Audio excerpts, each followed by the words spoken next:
All right, welcome back. So, once again, we're going to be working on the 89. Last couple days I've been at work. I do have a regular job, and it's pretty demanding too. I'm on call. I only get about 3 hours notice before I actually have to be in the office, and I live 50 miles away, so it can be hectic sometimes. And I worked the last 3 days straight, so basically I worked like 36, maybe 38 hours, something like that. I'm not counting. I'm salary. It don't really matter. I'm getting screwed either which way it goes. But today we're going to be installing the Holly harness. We're going to be putting it in the gray hatch. Along with that, I do have to take some interior stuff out.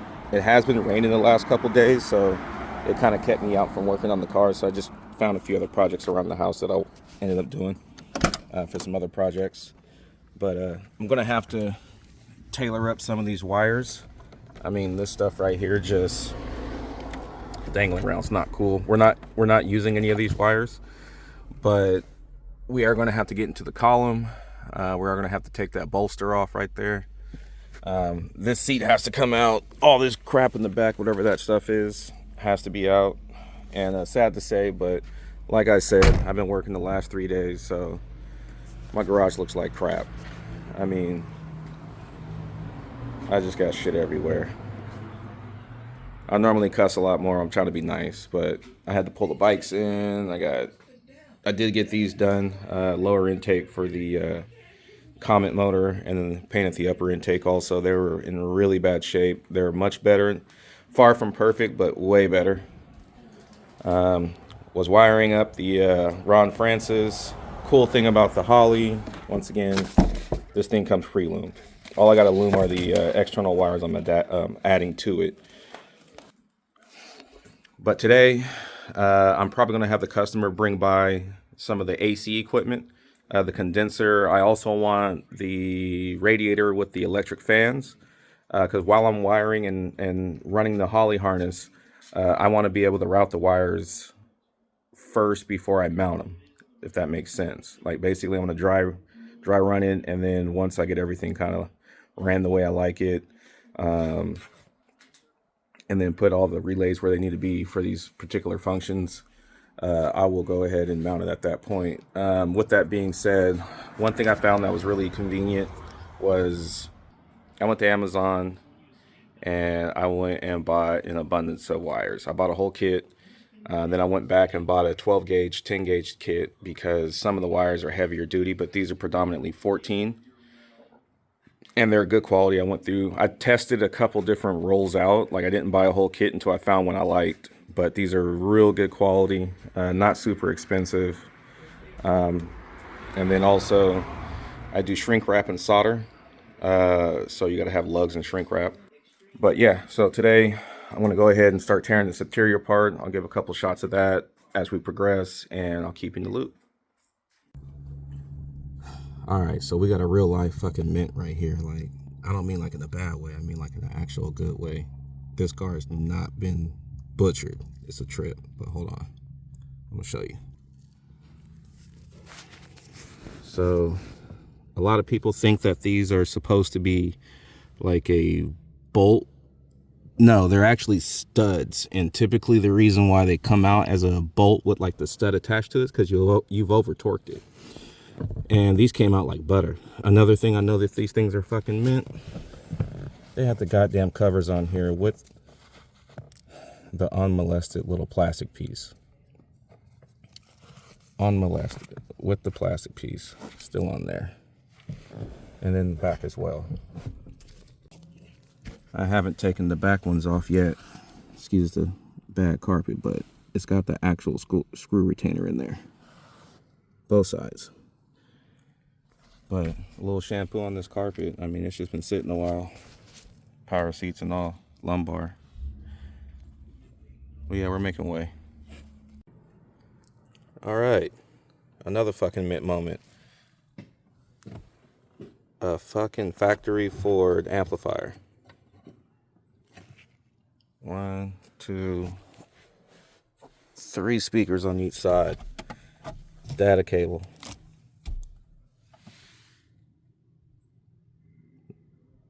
Damn. I ain't seen one of these in years.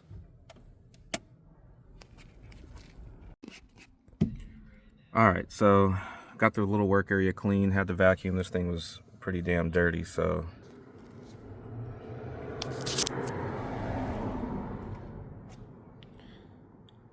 got the amplifier removed, disconnected the seat from the power for the lumbar, vacuumed up everything. It was pretty nasty in here. Got the cobwebs out for the most part. Still some little dead homies back there. But next thing is I'm going to pull the carpet up.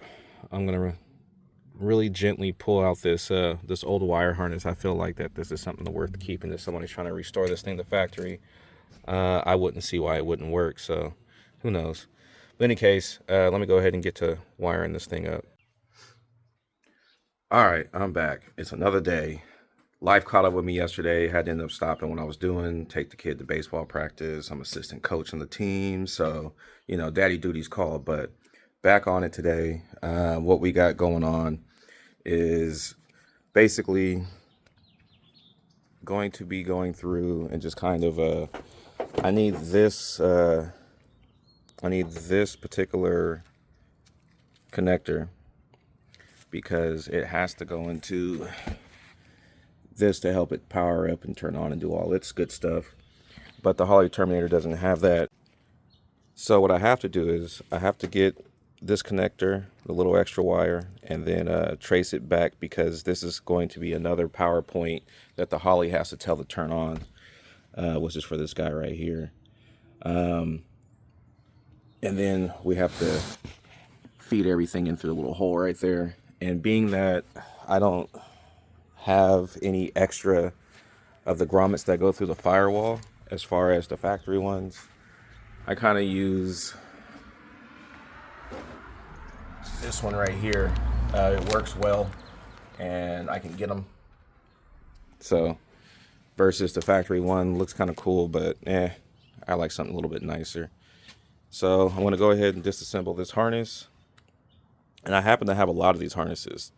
I go through a lot of Fox bodies and I do a lot of wire harness swaps. These aren't from scrapping cars. These are me doing wire harness swaps.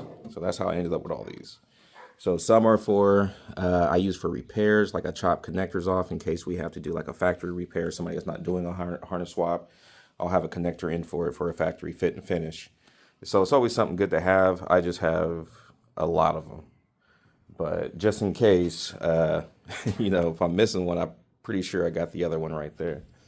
So I'm just going to go ahead and start disassembling this wire harness and pull out what I need and what I don't need. I'll check back in with you in a second. All right, so we're back. Made some progress. What I basically did was I got an old harness that I have right here on the ground.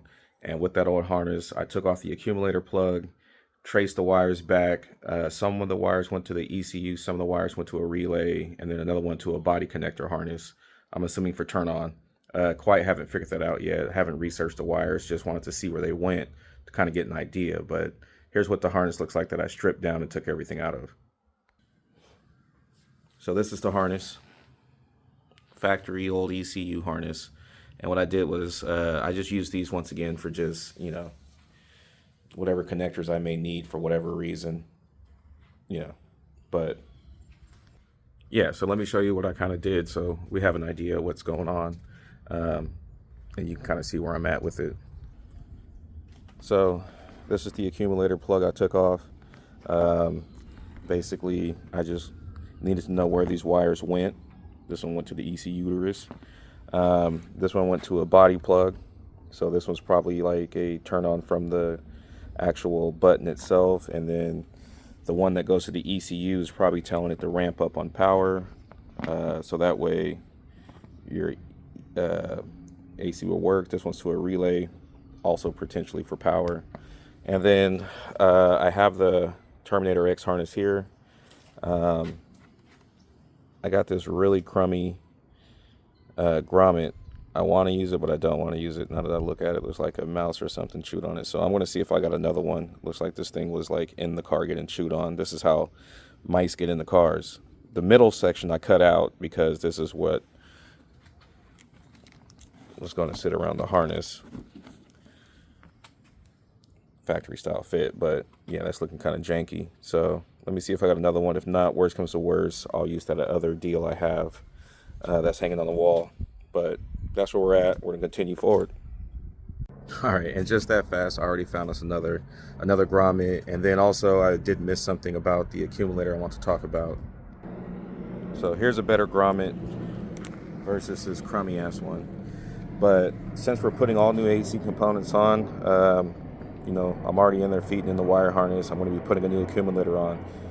This engine bay is too clean to not have me, you know, sand this down a little bit and paint it just to brighten it up some, and maybe wire wheel the little screw right there just to make it match the engine bay's integrity. I mean, last thing you want to do is install something and make it look like ass. So I'm going to take the extra hour sanding it down, priming it, and painting it just to make it look better when I install everything. So just something you should keep in mind as well. Man, that's going to be pretty much it for today. I'm not doing tutorials. Like I said, we're just going to explore what we're doing with the cars. So with that being said, this is kind of where I'm going to leave it off at. And then next time we get into it, I'm going to go ahead and put the new accumulator in. Like I said, paint, primer and paint the bracket. I'm going to put all the AC junk in, the radiator, along with the electric fans, mock all the wiring up, so that way when I get ready to drop the engine in, everything on the wiring side's already done. That's already clean. I just set the engine in and we just work off of that. But yeah, like I said, guys, don't let these harnesses intimidate you. This is the intimidating part here. This is going to be all the AC and electric fan wiring. While this is a power wire that goes directly to a battery. The white one is if you have a MSD box. If you don't, you don't use it. And then when we go on the inside, there's literally 3 wires. Literally 3 wires. A ground, a wire to your fuel pump, and an ignition switch wire. I mean, it's not too much more you need to do. It's really, really simple. But at the end of it, is it labor intensive? Yeah. I mean, you know, pulling an old harness out nicely and then putting this harness in nicely and not, you know, screwing anything up is the most difficult thing. But don't let it overwhelm you. If you're a weekend warrior, you got no time frame, then just do it yourself. I mean, there's plenty of tutorials out there to do it. I'm not going to do a tutorial on it. I don't think it's necessary. I think that there's too many of them out there already. I don't see myself spending the time to do it. I mean, you guys don't want to see it. You can go probably see one that's even more detailed than I could give. Any case, on the next video, like I said, we'll be installing all the other stuff. I'll show you just a quick run through of how I do everything. But until then.